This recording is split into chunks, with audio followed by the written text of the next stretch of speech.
प्रधानमंत्री नरेंद्र मोदी 21 नवंबर को 3 दिवसीय महत्वपूर्ण यात्रा पर दक्षिण अफ्रीका के जोहानिसबर्ग पहुंच गए हैं। यह यात्रा कूटनीतिक और रणनीतिक रूप से बहुत महत्वपूर्ण है क्योंकि प्रधानमंत्री यहां अफ्रीका महाद्वीप में पहली बार आयोजित हो रहे G20 शिखर सम्मेलन में भारत का प्रतिनिधित्व करेंगे। जोहानिसबर्ग के वाटरलूफेन वायुसेना अड्डे पर पहुंचने पर उनका भव्य स्वागत किया गया, जो भारत और दक्षिण अफ्रीका के गहरे संबंधों को दर्शाता है। अफ्रीका में G20 एक ऐतिहासिक अध्याय है। रिपोर्ट्स के मुताबिक यह शिखर सम्मेलन केवल एक वार्षिक बैठक नहीं है, बल्कि वैश्विक कूटनीति में एक ऐतिहासिक क्षण है। G20 के इतिहास में ऐसा पहली बार हो रहा है जब इस प्रतिष्ठित समूह का शिखर सम्मेलन अफ्रीकी धरती पर आयोजित किया जा रहा है। प्रधानमंत्री मोदी ने जोहानिसबर्ग रवाना होने से पहले अपने भाषण में इस बात को रेखांकित भी किया।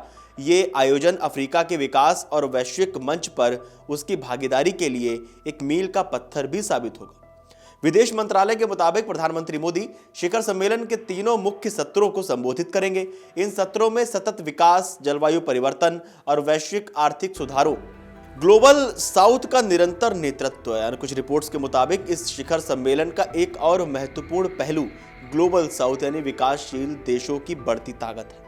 यह लगातार चौथा वर्ष है जब G20 की अध्यक्षता किसी विकासशील देश के पास है। इसकी शुरुआत 2022 में इंडोनेशिया से हुई, जिसके बाद 2023 में भारत ने इस सफल और ऐतिहासिक अध्यक्षता की और 2024 में ब्राजील ने कमान संभाली। अब 2025 में दक्षिण अफ्रीका की अध्यक्षता इस श्रृंखला को मजबूती दे रही है। ये क्रम वैश्विक निर्णयों में विकासशील देशों की प्राथमिकता और उनके मुद्दों को मुख्य धारा में लाने का एक अवसर माना जा रहा है। एक पृथ्वी, एक परिवार, एक भविष्य की गूंज। रिपोर्ट्स के मुताबिक भारत की G20 अध्यक्षता के दौरान प्रधानमंत्री मोदी ने वसुधैव कुटुंबकम का जो मंत्र दिया था वो दक्षिण अफ्रीका में भी गूंजेगा।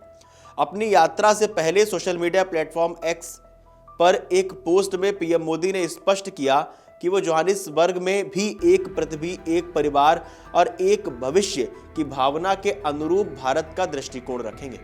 भारत का प्रयास रहेगा कि पिछले 2 वर्षों में G20 में जो जन केंद्रित निर्णय लिए गए हैं उन्हें दक्षिण अफ्रीका की अध्यक्षता में और आगे बढ़ाया जाए। IBSA शिखर सम्मेलन की अगर बात करें तो G20 शिखर सम्मेलन के इतर प्रधानमंत्री मोदी की यात्रा का एक और प्रमुख एजेंडा छठा IBSA शिखर सम्मेलन भी है।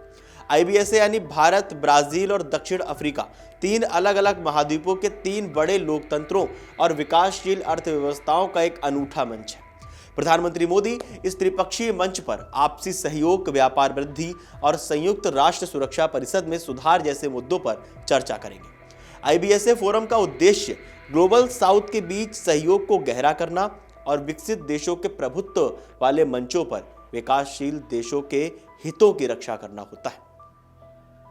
अगर हम बात करें तो जोहानिसबर्ग में प्रधानमंत्री का कार्यक्रम अत्यंत व्यस्त रहने वाला है, बहुत व्यस्ततापूर्ण रहने वाला है। शिखर सम्मेलन के मुख्य सत्रों के अलावा उनके द्वारा विश्व के कई प्रमुख नेताओं के साथ द्विपक्षीय बैठकें करने की भी संभावना है, उम्मीद जताई जा रही है। इन बैठकों का उद्देश्य रणनीतिक साझेदारी को मजबूत करना और आपसी हितों के मुद्दों पर सहमति बनाना है।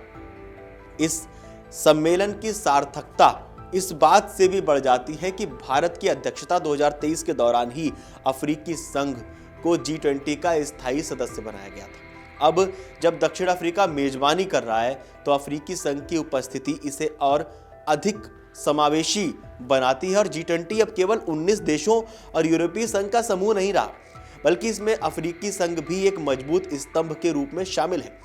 समूह के अन्य सदस्यों में अर्जेंटीना, ऑस्ट्रेलिया, ब्राजील, कनाडा, चीन, France, Germany, Bharat, Indonesia, Italy, Japan, Korea गणराज्य, मैक्सिको, रूस, सऊदी अरब, तुर्की, ब्रिटेन और अमेरिका शामिल हैं।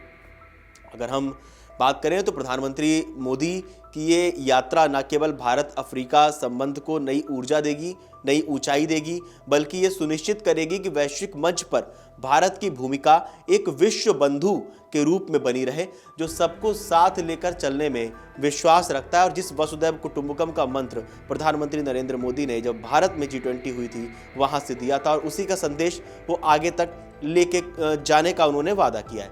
आप लोगों को क्या लगता है G20 को लेकर हमें कमेंट करके जरूर बताएं और देश और दुनिया की तमाम बड़ी खबरें जानने के लिए देखते रहिए अमर उजाला। अगर आप ये वीडियो YouTube पर देख रहे हैं तो हमारे चैनल को सब्सक्राइब कर बेल आइकन दबाएं और Facebook पर देख रहे हैं तो हमारे पेज को लाइक करें।